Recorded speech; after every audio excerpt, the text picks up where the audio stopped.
We are on Samach Gimel Amid Base. We are 63b towards the bottom. Ki Asar Rav Dimi.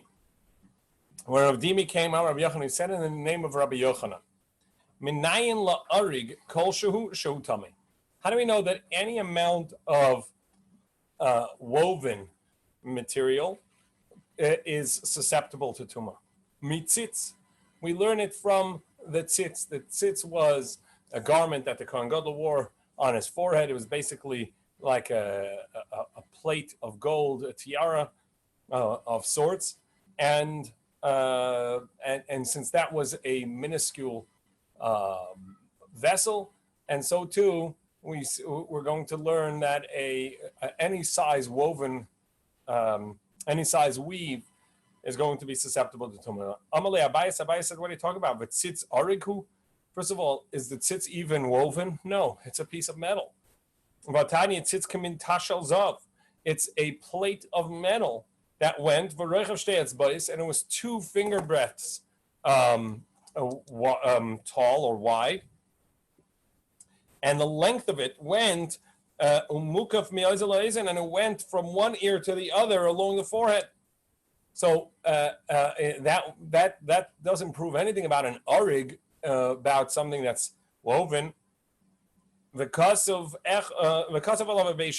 and now that he's explaining it, he says, what was it? It was it was this gold plate, and on it was written in 2 lines, Yud and Hey, Vav and Hey. So it had Hashem's name, the Yud Hey, and the Vav and the Hey, and Lamala, that was on the upper line. The Kodesh Lamed and the Kodesh Le, the Lamed for Le was on the lower line, so Lamata. So it said Kodesh Lashem, it said holy to Hashem, but the holy was on the lower line, and then above was the upper line. Kodesh was Hashem's name. Others say that it was Kodesh Lashem, and Kodesh was here, and Lashem was above. Maybe it was words right above the other. Whichever way, the various versions of how this actually looked. And Rabbi Lazar, Rabbi Yossi, and Amar Rabbi Lazar, Rabbi Yossi, Rabbi Lazar, the son of Rabbi Yossi, says that actually, when he had to travel, and the Chachamim often had to travel to Rome to plead for Bnei Yisrael. So once I was traveling to Rome, Aniri Isabi Romi, I saw the plate that they had in Rome that Titus had taken, and thank you. And it said Kosher Shemashita Achas, and it said it on 1 line. So from here we learn that even though that it is supposed to be on 2 lines, sometimes they couldn't, and they wrote it on 1 line. And b'di'evet, it would be kosher if it was done that way. Kisalik Rav Dimi Lenarda. However, even though that Rav Dimi quoted this in the name of Rabbi Yochanan, when he went to Naharda, Shalachlu, he sent back to the Chachamim, and he said, Dvarim shamati lechem to'asem b'yadi. What the teaching that I had told you, that an arig, a small amount of a small piece of woven material is going to be susceptible to tumah, I was mistaken. And we learn it from tzitz, I was mistaken. Because this is the correct teaching in the name of Rabbi Yochanan. How do we know that any size jewelry, adornment, is susceptible to tumah? That we learn from the tzitz. The tzitz was a thin, narrow plate, and nevertheless was susceptible to tumah. And because it was jewelry, the value of that, the function that it had as such, is going to be susceptible to tumah, because it's a part of the tachshitin, and it's part of the garments of the kohen. So too, it's susceptible to tumah. A separate statement. How do I know that a small amount of woven material is susceptible to tumah? That we learn because when it lists garments and it says a wool garment, a linen garment, it says oy beged, or a garment. And so since it says or a garment, that or a garment, which we've seen before in the Masechta, was superfluous, because it says any wood, any garment of leather or sack. So oibeged is to tell you any type of garment, even if it's small. So Gemara explained. Taraban in the Brisa taught, Arig kol shu tamei, v'tach kol shu tamei. A small amount of woven material, a small piece of jewelry that are susceptible to tumah. Arig v'tach kol shu. What about a small amount, but it's a combo of woven and jewelry? Tamei. It's tamei. Now, Rashi and Tues point out from here, that means that when it said that any amount of jewelry doesn't mean any amount, because you can't split any amount.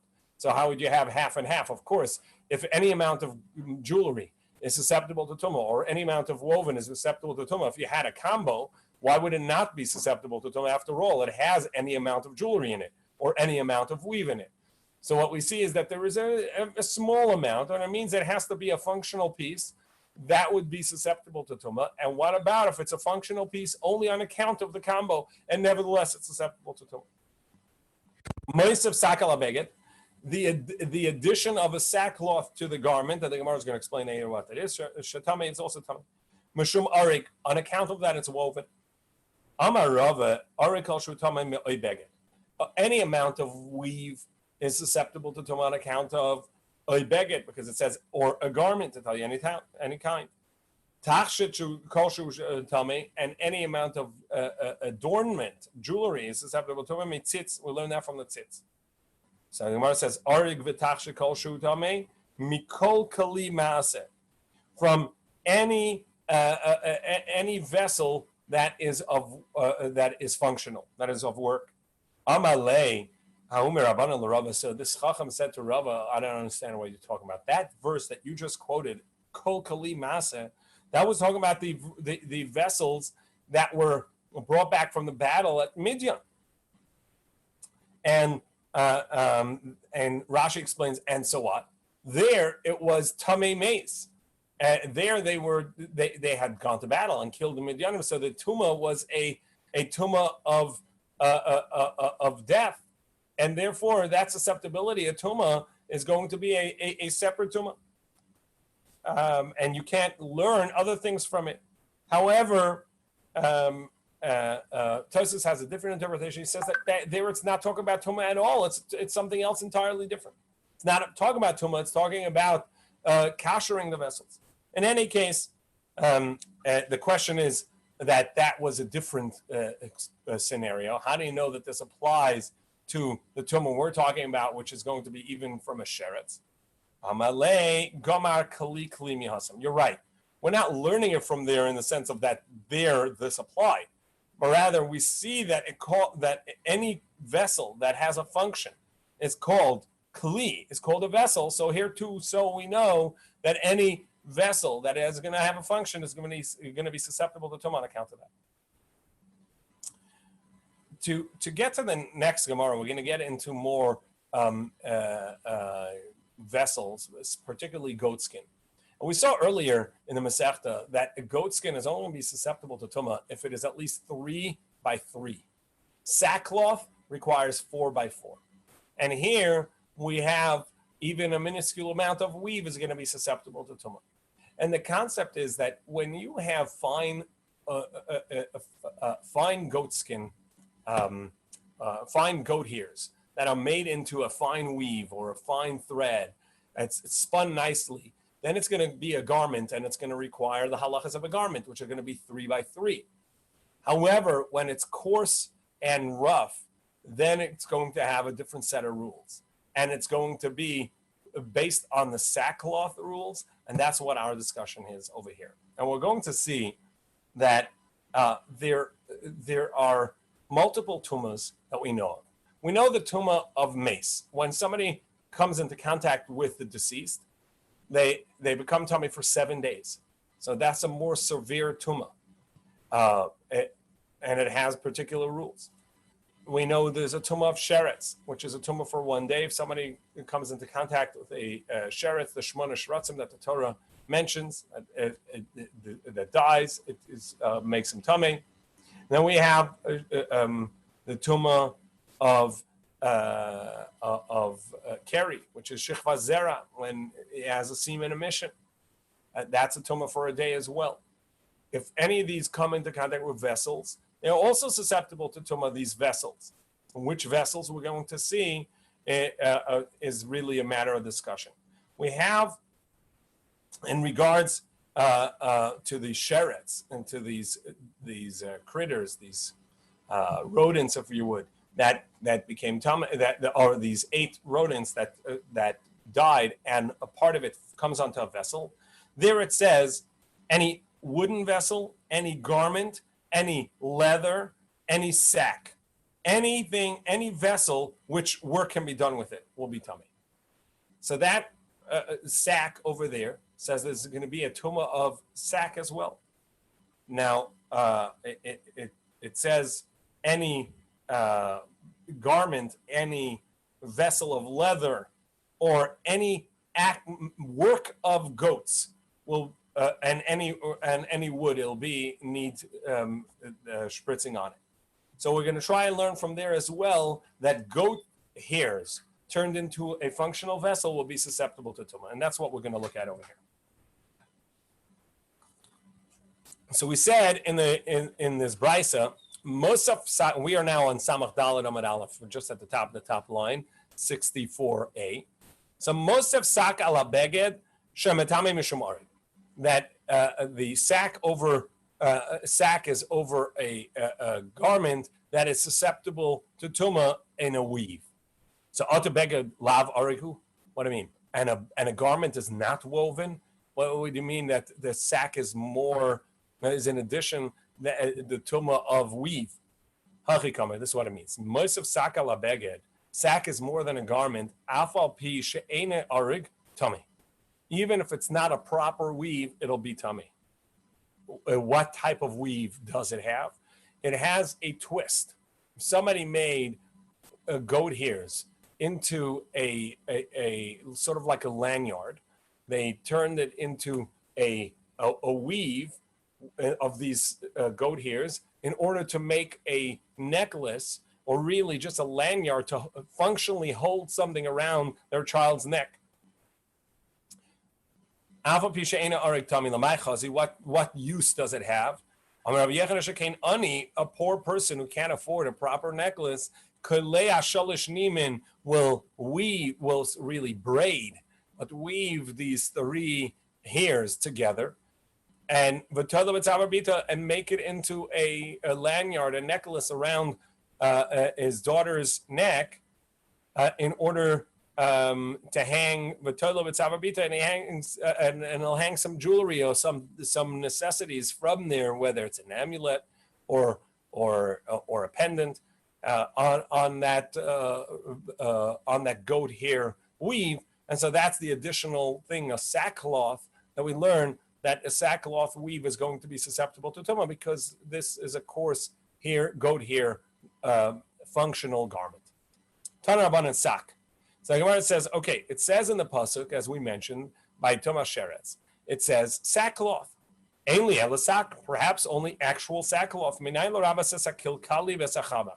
How do we know that even these straps that are used with animals, a part of the saddle strap or the reins strap, various straps in the animal that are also made of this coarse weave of goat hair?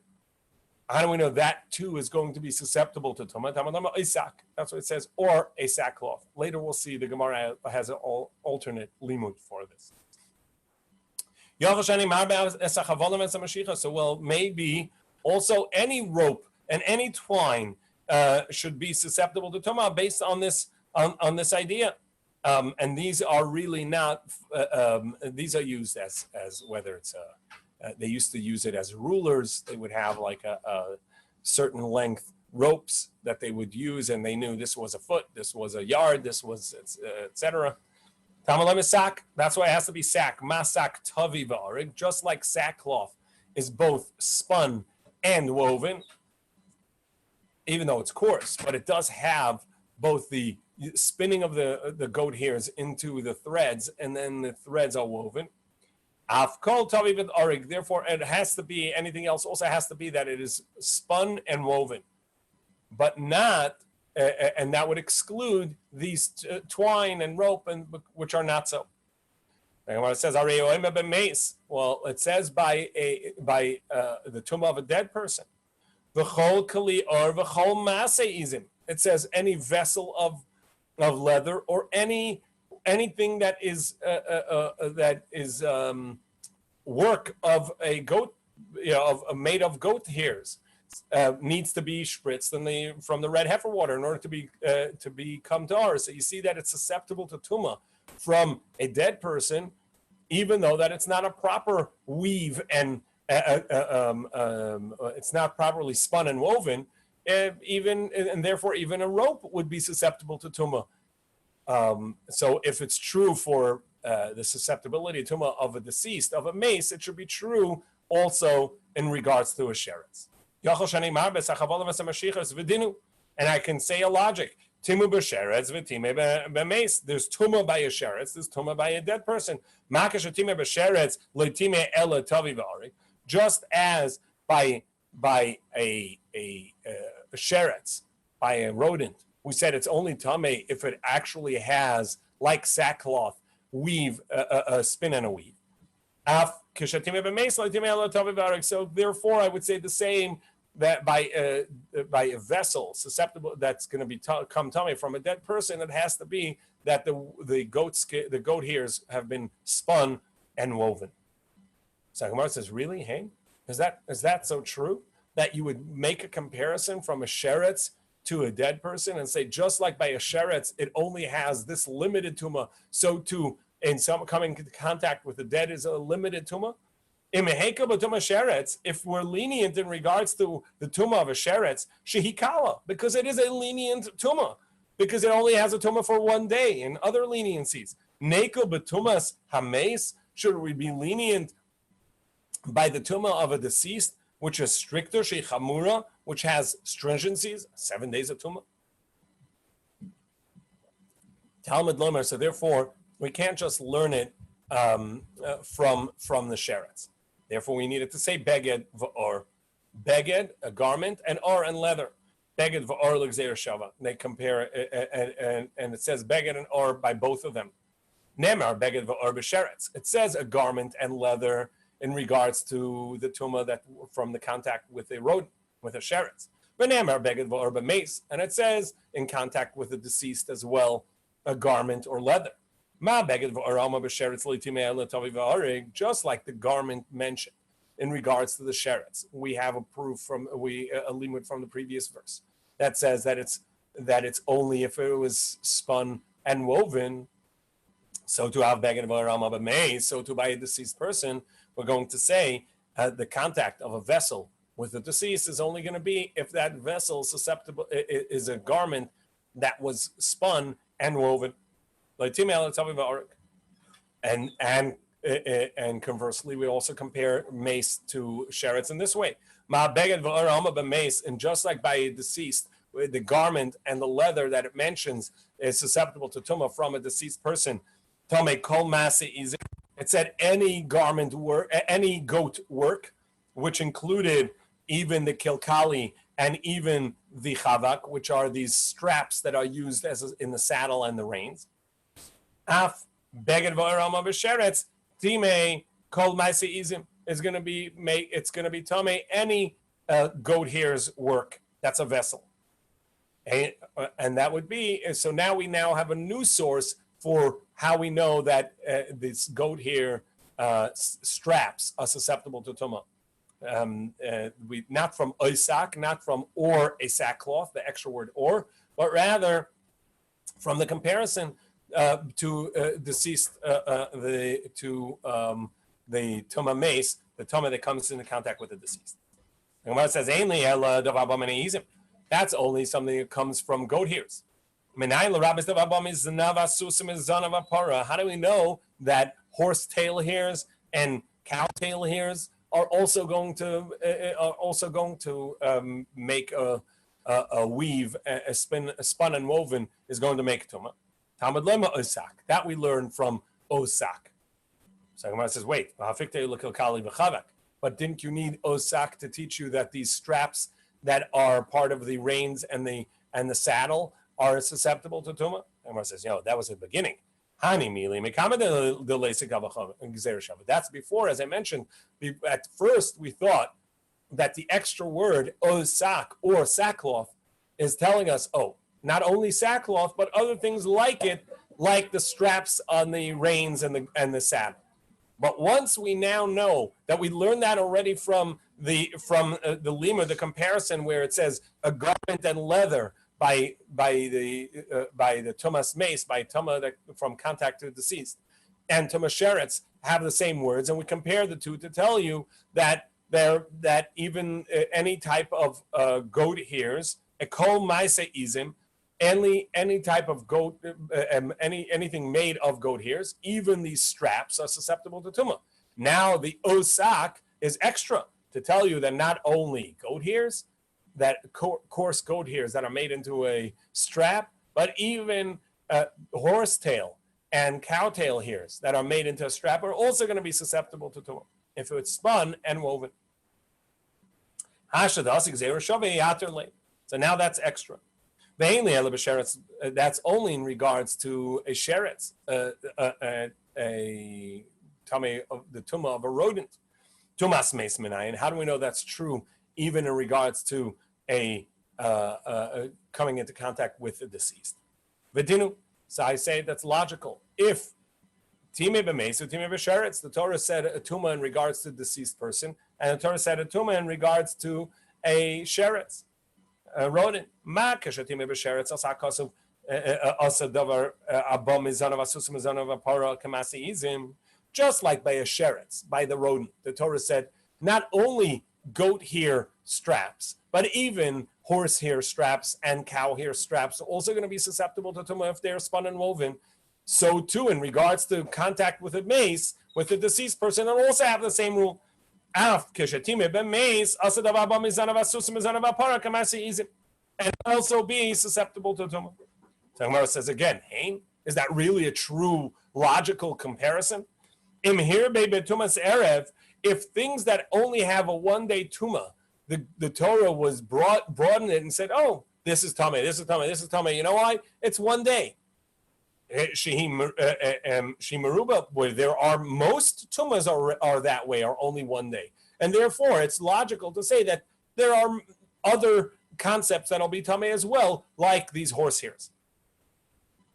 But in regards to tumah mace, the tumah of a 7-day tumah for contact with the deceased, which are limited, there's only a few things that create such a tumah. Should we then also expand that to be that spun and woven horse hairs or spun and woven cow hairs are also going to create that tumah? Is that really true? Therefore, the Torah says, beged va'or l'gzeira Shabbat. No, so we're going to learn it on account of, again, the comparison. The Torah says in regards to a sheretz, any garment, any leather, and it says any garment, any leather in regards to this mace, to tell you a comparison. Nema beged va'or b'sheretz or nema beged va'or b'mace. Ma beged va'or alma b'sheretz asa davar abam mizanav asus mizanav apara kamasi izim. Just as when the Torah said a garment and leather in regards to a rodent's tumah, where we said the sheretz is going to make tumah not only for a goat hair spun and woven, but even for cow hair and for horse hair spun and woven into a strap. Af beged va'ora amar b'mace. So too when it says garment and leather, which are the same words, and it says it by the tumah of contact with the deceased. The Torah made it all as one. And something that comes from a goat hair, or from a cow hair, or from horse hair, spun and woven, is going to be a proper, is going to count as a garment. Now, there's a concept whenever we compare words in one pasuk to the words in another pasuk. There's a comparison that can be done, but if there's any distinction between the two, then we say that's not a good comparison. However, if it's mufna, if it's extra, that means the word doesn't need to be said at all. Then we say that extra word tells me that even if you have a distinction between the two, the extra word tells me that you should count it as a comparison. So that's this term. Sorry, the term is mufna. If it is open, it's superfluous. It's available. So the Gemara says umufna. It must be over here that actually the word beged and or are extra. Because if it wasn't extra, we don't have a good comparison. Why not? The ilav mufna. Because if it's not extra, I can make a distinction. Ikala mifrach. I can challenge you by saying mala sheretz shekematama b'chadasha. Sheretz has a stringency that even just a bean size is going to be, a lentil size is going to be susceptible to tumah. Is going to create tumah. So I think what it says, la'ai. Indeed, it is extra. Afnuyi mufna, it is extra. Why? So in this week's parsha, we had the tumah mentioned here, but in regards to kahanim, and two verses, one after the next. One was talking about a tumah of tzarua azav, and when the next one is talking about a tumah of shichva zera. One is talking about a tzaraz, somebody thinks tumah of tzaraz, or azav, somebody who had gonorrhea, but an excessive flow, and the tumah of shichva zera, somebody had a semen emission. In both of them, the Torah said the same exact words. Mechti. We already know that a sheretz has the same rule as when there was a semen emission. It says, it says, anybody that has a tumah of shichva zera, of a semen emission. The samechle, and immediately after that it says, any person who comes into contact with the sheretz.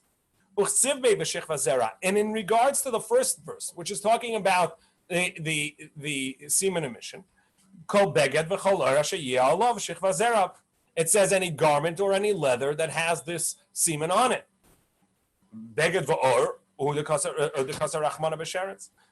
So why did the Torah say the same exact thing in the next verse in regards to a sheretz? It should just say, and the same for sheretz. And instead it says, and any sheretz comes into contact, beged or, if it has beged or a garment or leather. So why did the Torah repeat it? Shema mina lafnuye. So therefore that tells us that by sheretz it's extra. The words are superfluous in order to compare it to a mace and to tell you, just like a mace has goat hairs, any type of goat hairs that are spun and woven, so too in regards to sheretz. And to tell you that in regards to sheretz, just as by sheretz we see that not only goat hairs, but also cow hair and horse hair spun and woven is going to be a strap that's susceptible to tumah, so too by a mace. Shema mina lafnuye. So therefore we learn that it's open and available to learn from. So now we get to another discussion. So I just explained that when you need the words that are a source of connection between the textual connection between one concept and another, that has to be extra. But does it have to be extra by one of the sources or by both? Meaning we want to compare, in our Gemara, we're comparing sheretz, the tumah of a rodent that causes tumah, to a deceased person causing tumah to a garment or to a vessel. We said that we have it's extra by sheretz, because the verse beforehand mentions semen emission tumah on leather and garment, and it says the same exact thing by sheretz. We could have learned it from the verse beforehand, and since the Torah separately wrote it and made it a separate statement, that is extra, and therefore it's open to teach us. To teach us what? That when it says beged and or, it says leather and garment, in regards to the tumah of a deceased person, it also means the same as here. Wait, but who tells me that it's extra by the deceased person? Maybe there we need the words. And so do I need it to be extra by both the sources that we're learning it from, both by sheretz and by mace, or is it sufficient to only be open by sheretz, which we already proved that is extra. The Torah didn't have to say. So Gemara says, that's fine if you follow the opinion that says as long as it's open on one of the two sides, we can textually compare the terms. and there's no question that can be asked. But according to the one that says, no, you can compare them. But if there's a distinction to make, I can make the distinction or ask the question, and it'll break the comparison. So what are you going to say? Because you proved to me that it's extra in regards to sheretz, but you didn't prove to me it's extra in regards to the tumah that comes from a deceased. What about that? So we can say the meis nami after the yemufne. No, it's extra also in regards to a deceased person. Mechti, because we already established meis iskish l'shich vazera, that the tumah that comes from a dead person is compared to the tumah that comes from semen emission. The Chsifur, it says, "Hanogea b'chol tamei nefesh," anybody that comes in contact with a dead person, or isha shetetzu min hashich vazera, or if a person has a semen emission. So the Torah juxtaposed them already. The Torah already compared them. And we already established just a moment ago that in regards to semen emission, the Torah says any garment or any leather. So why did you need to repeat that concept by a dead person causing tumah? After all, a dead person causing tumah has already, the Torah explicitly compared them in regards to a semen emission. Therefore, there too, in regards to a deceased person, the words beged or garment or leather is also extra. So now we have the Torah says a superfluous statement in regards to the tumah of a mace, that beged or garment or leather, and it says a superfluous statement in regards to sheretz, garment or leather, both of which we could have learned from the Torah could have just relied on because it says it by a semen emission. The Torah did not rely on that. So that tells me that these two are extra, and I compare one to the other. And I say, just as by leather, just as by a deceased person, any goat hair's materials that were spun and woven into a material is going to count. Even the straps of saddle and the reins are susceptible to tumah. So too in regards to sheretz. And we say, just as by a sheretz, it says not only goat hair, but also cow hair and horse hair. So too we're going to say in regards to a deceased person that goat hair and cow hair spun and woven into a strap, into some sort of cloth, is going to be susceptible to tumah. Therefore, it's open and we can make all this drash we just said. Once we mentioned these jewelries that they got, these vessels they got by Midian. So the Torah tells us, Hashem ishes motza, that each person brought all that they gathered in what they had, the spoils of the war that they got, all these jewels, all the gold and silver that they got, matzah klizav, vessels of gold, etz ada, with samit, which are bracelets and necklaces or rings, abaz, a ring, agil v'kumaz, as well as agil and kumaz. So the first three we know, bracelet, necklace, a ring, we know what those are. What are agil and kumaz that were also brought back from the battle and given as a gift to Hashem, as a donation to the Beis HaMikdash? Amar Rabbi Lazar, so Rabbi Lazar says, agil, you know what agil is? Zed defushel dadin. That is a gold plate in the shape of breasts that they would wear as a cover. Kumaz, what is kumaz? Zed fushel beis harechem. Also is a golden plate that was worn against the womb, meaning of the lower privates. Amar Rav Yosef. So Rav Yosef said, Ihachi, now I understand, based on this, I understand that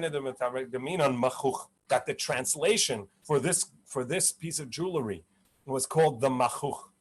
Now, why is it called machuch? Because it's what brings joy and frivolity and laughter and frivolity. That's why it's called the gachuch, the machuch. Amalei Rabbi migufe dekra. And Rabbi says, actually, in the verse itself, I can see it, because Shmam and I can learn this, because kumaz is the name of this piece of jewelry. And what is kumaz? It's an abbreviation for kan makam zima. Here's the place of harlotry. Now Moshe got upset at the leaders of the battle that had brought back this spoils of war. Amar Rav Nachman, Amar Rabbi Avu, what was he upset about? Amar Moshe Yisrael. Moshe said to Yisrael, Chazartem lekilkalechem harishan. When you went to battle at Midian with at Shittim, you all fell for the women, for the Midianite women. Now that we went to battle again, you're bringing back this intimate kind of jewelry. Did you guys fall for them again? Is that how you got it? So the leaders said, no, we didn't lose one person, meaning not only in battle, we didn't lose one person in their spirituality either. So Rabbi Avua said back to them, if so, kapara lama. So why did they bring an atonement offering? Why did they gift this as an atonement? They said to him, it's true. Moshe, it is true that we're bringing a atonement offering, but even though it's not because we fell for them, we saved ourselves from sin. However, but did you expect us to see all this stuff going on? The Midianites, they had a distraction and war by having their women out there as dancers to distract us. You think that we didn't notice? Here are thoughts we could not save ourselves from. Therefore, V'nekarva is Karban Hashem. They brought the carbon of atonement. They gifted this as atonement, as a form of atonement for their having even looked at these women. Tana de Rishmal, we have a brisa in the Academy of Rishmal.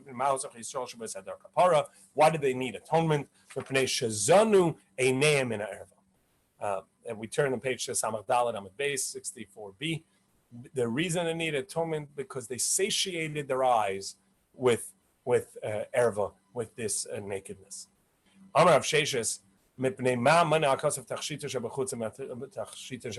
did the Torah list the ring, necklace, and bracelet together with these two kumas and the fus? The kumas and the agil. Why did the Torah list them? The private, the covered jewelry together with the open jewelry to tell you, if somebody looks at a woman lustfully for his own pleasure, even if he's only looking at her pinky, it's as if he's looking at her privates, because you're belittling yourself by looking at someone else for pleasure and belittlement. The Mishnah. So the Mishnah goes back to things that you can wear or not wear in a public domain. A woman could go out with strands of hair that she would bind her hair in. Whether she cut off some of her locks in order to bind her hair and make a bun, or if it's someone else's hair. Or even animal hair. And we'll see soon, the Gemara says why we need all these, the three separate mentions. And she goes out with some sort of head covering that is like a tiara, a crown. Ubesarbitin, and some sort of bands and strands, as we saw earlier. Bezman sheim tefurim bekavel. As long as these are sewn into the cap, this woven cap that she wears on her head directly, so they're attached, and so there's no concern she's going to take it off. So it's no problem. And she can wear this kabul and the peyanachris, and a peyanachris is either a toupee, a wig, or extensions, basically foreign hair that is attached or covered covers one's own head. So you can wear that lachatzer into the courtyard, even though the courtyard rabbinically needs an eruv, and you don't have it, nevertheless you can wear it out there. But she could not wear it out into the public domain in the proper rishus harabbim.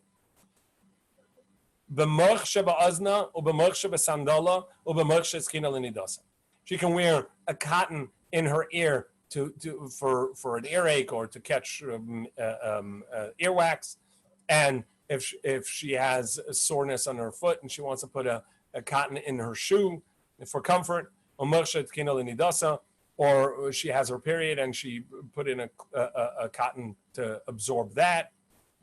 It's basically a crude tampon. So bepilpil, she can walk around with pepper in her mouth if she has bad breath. Begalgal melach, or a chunk of salt that she would put in her mouth because she has a tooth ailment. Anything that's put in the mouth already, as long as it was put in the mouth before Shabbos and not on Shabbos. Whether that's because that looks like you're carrying, because you're intending to hoard it and bring it to the other place and then you'll spit it out, or is the reason because you're doing a medical thing on Shabbos, and as we'll see, there's a concern that you may grind up spices to make a potion. And so you have to do it before Shabbos and not on Shabbos. If you fell out on Shabbos, this pepper or the salt, you can't put it back in. Shein toteves, a false tooth.